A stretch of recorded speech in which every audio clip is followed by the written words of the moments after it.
రాజధానిలో మళ్ళీ second extension చేస్తున్నాం, అక్కడ గ్రీన్ ఫీల్డ్ ఎయిర్పోర్ట్ వస్తుందని చెప్తున్నారు. ఇది మాది బ్రౌన్ ఫీల్డ్ ఎయిర్పోర్ట్. ప్లేస్ ఎక్కడ? అంతకుముందు ఉన్న ఎయిర్పోర్ట్ బ్రిటిష్ వాళ్ళు కట్టిన ఎయిర్పోర్ట్ ని పెంచాం.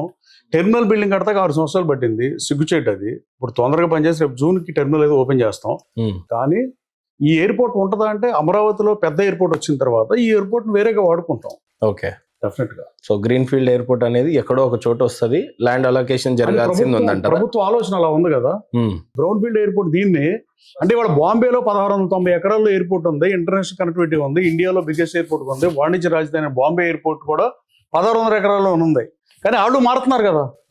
ఇది ముందు చూపుతూ వెళ్తారు. హైదరాబాద్ 1,20 లక్షల జనాభా ఉంటారని తెలియక ముందు కట్టిన స్టేడియాలు, తెలియక ముందు కట్టిన ఎయిర్పోర్ట్, బేగంపేట ఎయిర్పోర్ట్ అలా కాదు కదా. ఇది పాపులేషన్ పెరిగితే ప్రజల అవసరం, ప్రజల్లో ఆస్తులు పెరిగినా లేకపోతే ఎంప్లాయ్మెంట్ జనరేట్ చేసిన వచ్చే డబ్బు పెరిగినా, ప్రజల జీవన ప్రమాణాలు పెరిగితే they will catch the flight.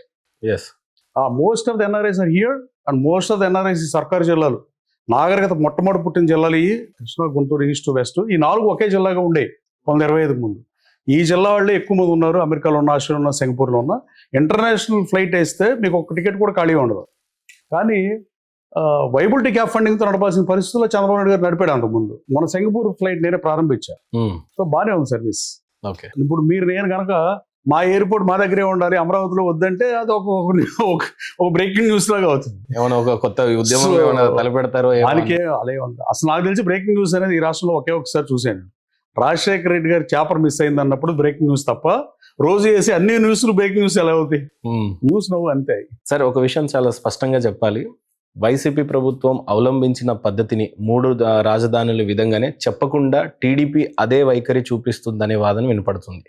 Financial capital city, financial hub అంతా కూడా వైజాగ్ వాళ్ళే అన్నారు. ఈరోజు మీరు కూడా ఇన్వెస్ట్మెంట్ అంతా వైజాగ్ వచ్చే పరిస్థితి. ఆ తర్వాత క్యాపిటల్ సిటీని వాళ్ళు ఎప్పుడు అమరావతిని వ్యతిరేకించలేదు అనేది ఒక స్టేట్మెంట్ ఈరోజు సజ్జల గారు చేశారు. ఏమన్నాడు అంటే క్యాపిటల్ సిటీ అమరావతియే రాజధాని అయితే మేమేం వ్యతిరేకించలేదు, క్యాపిటల్ సిటీ అమరావతి అయితే మేము ఆమోదయంకంగానే